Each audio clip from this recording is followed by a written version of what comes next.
"Daddy, please help her." The tiny voice shattered the silence of the school hallway, desperate, trembling, and full of fear. Single dad and school janitor Raphael Malik froze mid-step, his mop dripping onto the floor as his 7-year-old daughter, Ayla, tugged at his sleeve. Her big brown eyes weren't afraid for herself, they were begging him to save someone else. "Daddy, they're hurting her."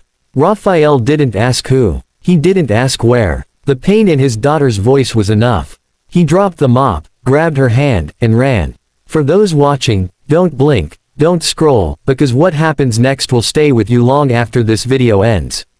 And if you love stories of courage, parenthood, and destiny colliding, make sure you like the video and subscribe. This is one you'll carry in your heart. As Raphael sprinted down the dim hallway, he heard muffled crying. Then, voices. Aggressive, low, threatening.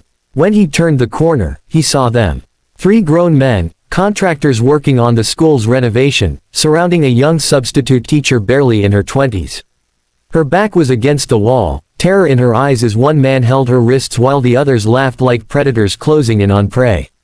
Ayla whispered, "Daddy, please help her." Something inside Raphael snapped, the part of him forged in the fire of everything he had survived. Losing his wife, raising a child alone, working 2 jobs just to keep a roof over their heads. Pain had taught him resilience, but fatherhood had taught him purpose. And in that moment, that purpose was clear. He stepped forward. "Let her go," he said quietly. The men turned, annoyed.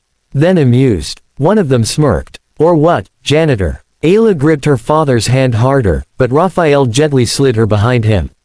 What the men didn't know, couldn't have known, was that Raphael had once been trained to handle situations far worse than this.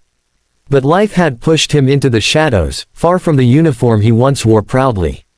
He didn't brag. He didn't threaten. He just acted. The first man lunged. Raphael ducked, pivoted, and drove his shoulder into his chest, knocking the wind out of him.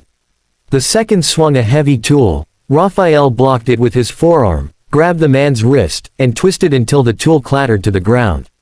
The third tried to grab him from behind, but Raphael slammed him into the lockers, the metal ringing like a bell of justice. 30 seconds. 3 men down. Ayla ran to the young teacher, helping her stand. She cried into Ayla's small shoulder like a child seeking refuge. But it wasn't over. The school wanted to avoid scandal. They asked Raphael to stay quiet. The men were fired but not arrested. The young teacher was pressured to take a leave of absence. And Raphael, the hero, was warned not to interfere again. That night, he sat on the edge of his bed, staring at his calloused hands. Ayla crawled into his lap. "Daddy, you did the right thing." "I hope so," he whispered. But destiny already had its eye on him. The next morning, the school parking lot was unusually still. Teachers whispered. Students stared. A line of black SUVs stood at the entrance, and in front of them, a tall, broad-shouldered man in a Navy uniform with stars glinting on his shoulders. A Four-Star Navy Admiral. He marched straight toward Raphael. "Raphael Malik." His voice boomed. Raphael instantly stood straighter. Old instincts. Old memories. "Yes, sir," he said cautiously. The Admiral held out a hand, not in greeting, but in respect. "I came to meet the man who took down 3 armed men with nothing but instinct and courage, while protecting a child." Raphael blinked. How did you know?" The Admiral stepped aside. The young substitute teacher appeared, her eyes brighter today. Hope replacing fear. "I told him," she said softly. "Someone needed to." The Admiral nodded. "Sir, are you aware your service record is still flagged under exceptional? You disappeared from the system after your wife passed. But we never removed your name from the roster of recommended special operatives." Raphael swallowed hard. Painful memories rushed back, the uniform folded away, the dreams buried under grief. "I'm just a janitor now," he said quietly. The Admiral's voice softened. "No, you're a father, and a protector. And the Navy could use men like you again."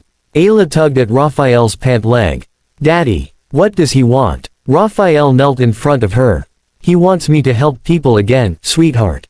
Like yesterday." Ayla smiled. "Then you should go, Daddy. Mommy would want that." Those words, they broke him. But they also healed him. The Admiral stepped closer. "We can offer flexible service, support for your daughter, housing, full medical, schooling, everything you both deserve. Raphael looked around at the school, the mop bucket still in the hallway, the life he had accepted because he thought it was the only way to protect his daughter. Ayla placed her tiny hand on his cheek. "Daddy, you're a hero." And with that, Raphael stood and shook the Admiral's hand, not as a janitor, but as a man reclaiming who he had once been. The weeks that followed changed everything.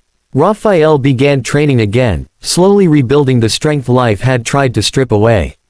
Ayla attended a military family school where teachers truly cared, where her father was no longer just the janitor, but the man who had saved one of their own.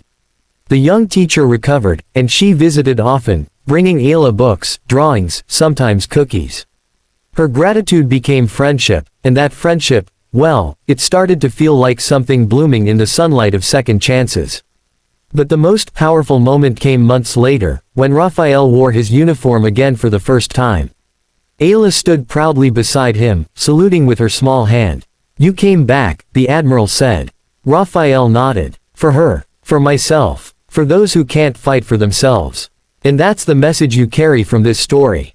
Heroes aren't born from perfection, they rise from struggle, love, and the courage to stand up when others stay silent.